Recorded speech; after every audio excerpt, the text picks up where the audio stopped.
Baik, Bismillahirrahmanirrahim. Assalamualaikum warahmatullahi wabarakatuh. Yang terhormat kepada Bapak Dr. Insinyur Yasdin SPD MPD dan Ibu Dwi Reski Anandari Sulaiman SCMSI sebagai dosen mata kuliah perkembangan peserta didik. Pada kesempatan kali ini kami akan membawakan materi mengenai analisis implikasi tahap perkembangan peserta didik terhadap pembelajaran. Langsung saja ke materi pertama yang akan dibawakan oleh Saudara Andi Ahmad Sultan. Kepada Saudara dipersilahkan. Baik, terima kasih atas kesempatan yang diberikan. Yang pertama itu ada latar belakang. Perkembangan kognitif siswa SMA berkaitan dengan teori Piaget dan Vygotsky, di mana menurut Piaget, siswa seharusnya sudah mencapai tahap operasional formal dengan kemampuan berpikir abstrak dan logis. Tapi tidak semua siswa bisa mencapainya. Dalam artian, ini masih di luar dari harapan-harapan. Terus, Vygotsky menekankan peran lingkungan sosial dan bimbingan dalam perkembangan kognitif. Di SMA terdapat perbedaan dalam pencapaian kognitif siswa yang dipengaruhi oleh faktor biologis, metode pengajaran, dan interaksi sosial. Di mana pada penelitian ini kita menganalisis perkembangan kognitif siswa berdasarkan kedua teori dan faktor-faktor yang mempengaruhinya.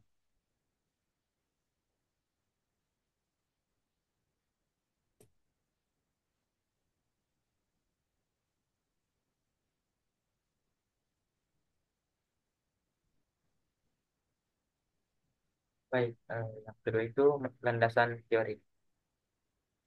Teori perkembangan kognitif menurut Jean Piaget. Menurutnya, eh, pengembangan teori ini berkembang kognitif yang terdiri dari 4 tahap. Yang pertama tahap sensori motor, yang kedua tahap praoperasional, yang ketiga tahap operasional konkret, dan yang keempat tahap operasional formal. Kembali lagi ke tahap yang pertama, tahap sensori motor dengan umur 0 sampai 2 tahun. Di mana pada tahap ini eh, bayi masih ya dengan ukuran bayi memahami dunia melalui pengalaman sensorik dan gerakan fisik. Mereka belajar bahwa tindakan mereka bisa pengaruhi lingkungan sekitar, tapi belum mampu berpikir secara sembunyi. Terus yang kedua ada tahap pra-operasional umur 2 sampai 7 tahun. Di sini umur anak-anak, di mana mereka mulai mengembangkan kemampuan berpikir simbolis, tapi masih memiliki keterbatasan untuk berpikir secara logis, di mana mereka cenderung eh, bersikap egosentris, di mana situ sulit memahami perspektif orang lain.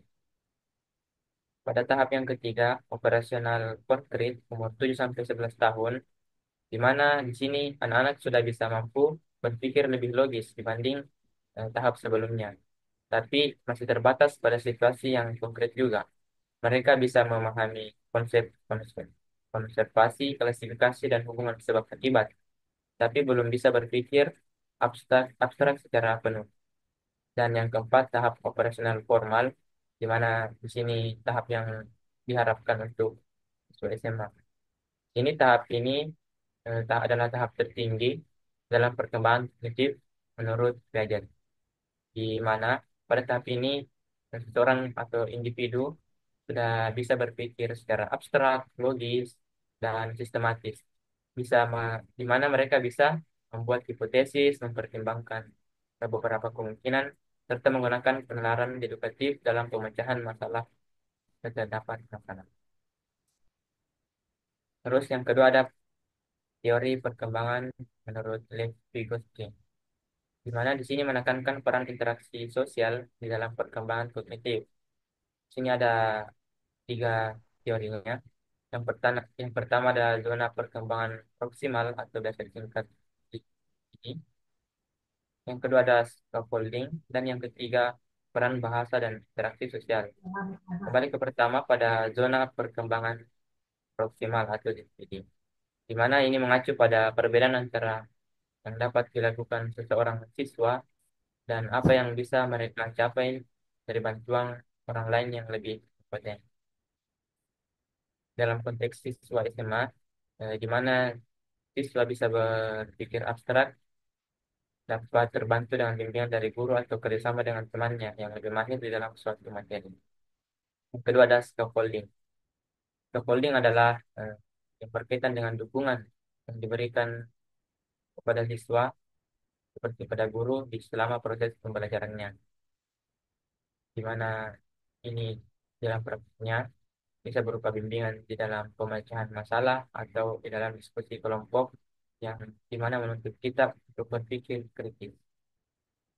Dan yang ketiga ada peran bahasa dan interaksi sosial, di mana Vygotsky sangat menekankan di mana bahasa merupakan alat yang paling utama untuk perkembangan kognitif.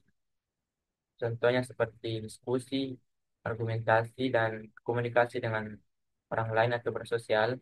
Eh, Siswa bisa mempercepat pemahaman mereka terhadap konsep-konsep yang lebih abstrak. Demikian.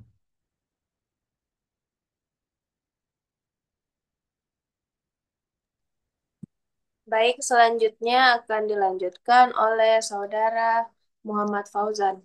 Kepada Fauzan dipersilahkan.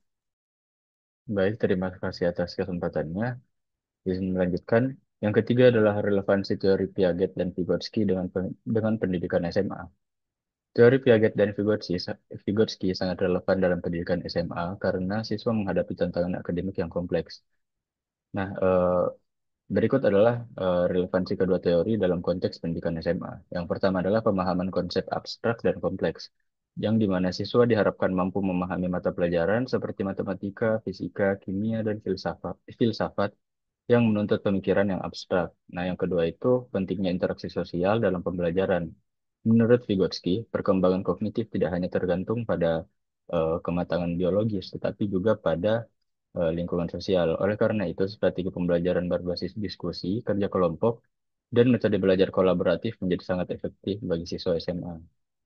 Nah, yang ketiga adalah penerapan metode dalam metode pembelajaran, yang dibagi menjadi dua. Yang pertama itu pendekatan Piaget, adalah pembelajaran yang harus dirancang agar sesuai dengan tahap perkembangan kognitif siswa. Guru perlu memberikan tantangan yang sesuai dengan kemampuan berpikir siswa dan mendorong mereka untuk mengeksplorasi konsep secara mandiri.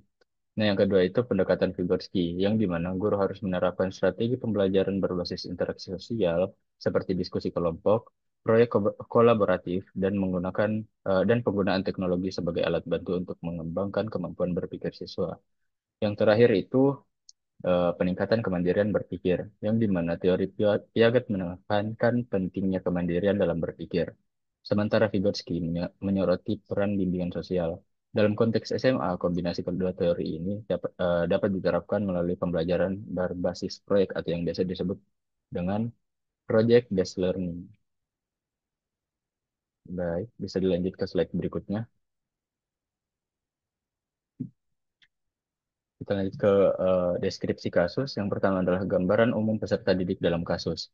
Peserta didik dalam kasus ini yang kita ambil adalah siswa sekolah menengah ke atas atau SMA yang seharusnya berada pada tahap operasional formal menurut kerijian Piaget, yang artinya mereka diharapkan sudah mampu berpikir secara abstrak, logis, dan sistematis. Namun, faktanya penelitian menunjukkan bahwa tidak semua siswa mencapai tahap tersebut. eh, Banyak siswa di luar sana yang masih mengalami kesulitan dalam memahami konsep abstrak, terutama dalam mata pelajaran yang membutuhkan analisis mendalam seperti matematika dan sains. Nah, beberapa siswa juga masih berada dalam tahap transisi dari operasional konkret ke operasional formal, sehingga mereka lebih mudah memahami konsep jika diberikan contoh konkret terlebih dahulu.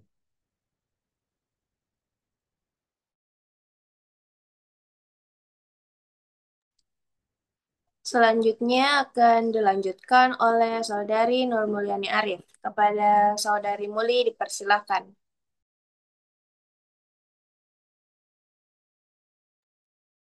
Baik, deskripsi kasus selanjutnya itu terdapat tantangan pembelajaran yang dihadapi. Dalam proses pembelajaran di SMA, terdapat beberapa tantangan utama yang berkaitan dengan perkembangan kognitif siswa. Yang pertama itu ada kesulitan dalam memahami konsep abstrak. banyak siswa masih bergantung pada contoh konkret dan mengalami kesulitan dalam menggeneralisasi konsep ke situasi baru. Hal ini terlihat dalam pembelajaran matematika, di mana siswa sering mengalami kebingungan dalam menerapkan rumus pada soal dengan konteks yang berbeda. Yang kedua itu, ada kurangnya interaksi sosial dalam pembelajaran. Nah, beberapa siswa lebih cenderung belajar secara individual dan jarang berdiskusi dengan teman sebaya. Padahal menurut teori Vygotsky, interaksi sosial sangat penting dalam meningkatkan pemahaman kognitif. Yang ketiga itu ada keterbatasan strategi pengajaran berbasis scaffolding. Tidak semua guru menerapkan strategi pembelajaran yang berbasis scaffolding atau zona perkembangan proksimal. Sebagai besar, masih menggunakan metode ceramah tanpa memberikan kesempatan bagi siswa untuk mengeksplorasi konsep secara mandiri. Yang keempat itu ada variasi kemampuan kognitif di dalam kelas. Di sini guru menghadapi tantangan dalam menyelesaikan pembelajaran karena siswa memiliki tingkat perkembangan kognitif yang berbeda-beda. Beberapa siswa sudah siap untuk berpikir abstrak, sementara yang lain masih memerlukan banyak konsep dalam memahami konsep. Yang terakhir itu tekanan akademik yang tinggi. Banyak siswa mengalami tekanan akademik karena tuntunan untuk memahami materi yang kompleks dalam waktu yang terbatas. Selanjutnya,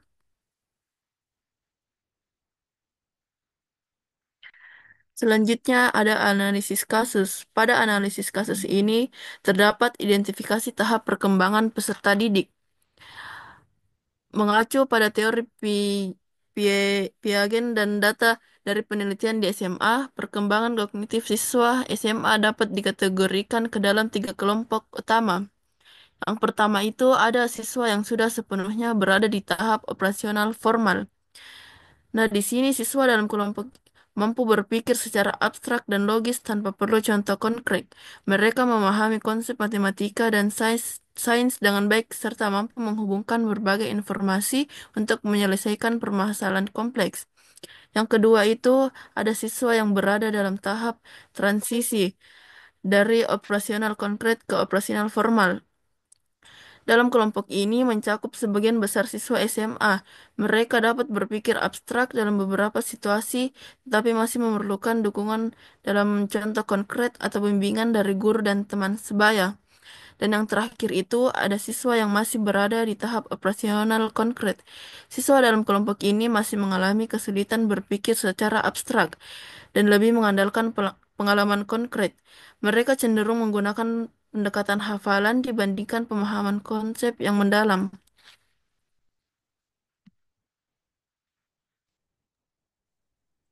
Baik, selanjutnya akan dilanjutkan oleh Saudari Siti Muslimah Nursalam. Kepada Saudari Siti Muslimah dipersilahkan. Baik, selanjutnya implikasi terhadap pembelajaran. Yang pertama ada penyesuaian metode pembelajaran. Nah, yang pertama ada pendekatan berbasis zona perkembangan proksimal atau ZPD. Nah, yang pertama guru perlu mengidentifikasi tingkat perkembangan individu setiap siswa yang memberikan tantangan yang sesuai dengan kemampuannya. Nah, yang kedua ada strategi scaffolding. Nah, strategi scaffolding ini guru perlu memberikan bimbingan terhadap yang berkurang seiring waktu agar siswa dapat mencapai pemahaman mandiri. Yang ketiga ada pembelajaran kolaboratif. Nah, diskusi kelompok dan kerjasama antar siswa dapat mempercepat pemahaman konsep abstrak dengan memberikan perspektif yang berbeda. Yang keempat ada penggunaan teknologi.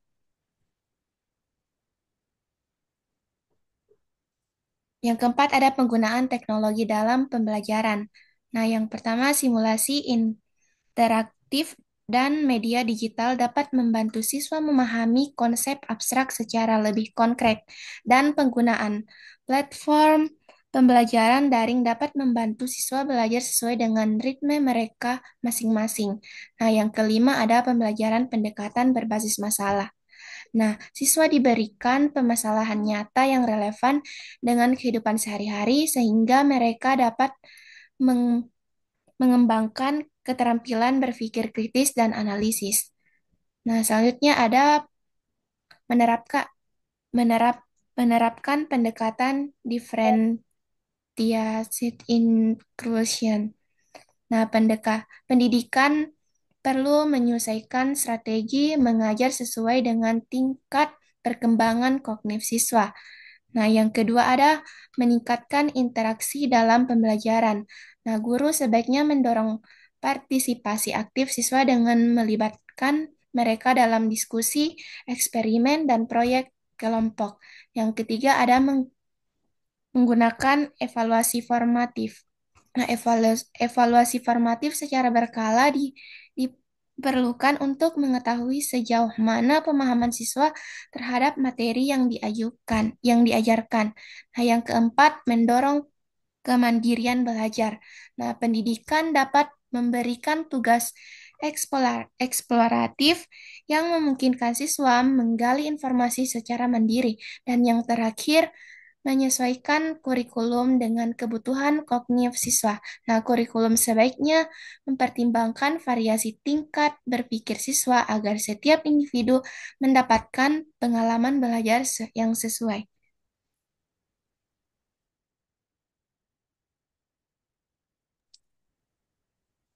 Baik, itulah tadi penjelasan materi yang bisa dibawakan oleh kelompok kami. Yang terakhir, adapun kesimpulan berdasarkan materi kami. Next. Nah, perkembangan kognitif siswa SMA bervariasi dengan banyak yang masih dalam transisi ke tahap operasional formal. Beberapa mampu berpikir abstrak, sementara lainnya memerlukan dukungan konkret. Vygotsky menekankan pentingnya interaksi sosial, scaffolding, dan zona perkembangan proksimal dalam pembelajaran. Tantangan utama meliputi kesulitan memahami konsep abstrak, kurangnya interaksi sosial, keterbatasan scaffolding, dan tekanan akademik. Solusi yang efektif mencakup pembelajaran diferensiasi, diskusi kelompok, dan pemanfaatan teknologi untuk meningkatkan pemahaman siswa.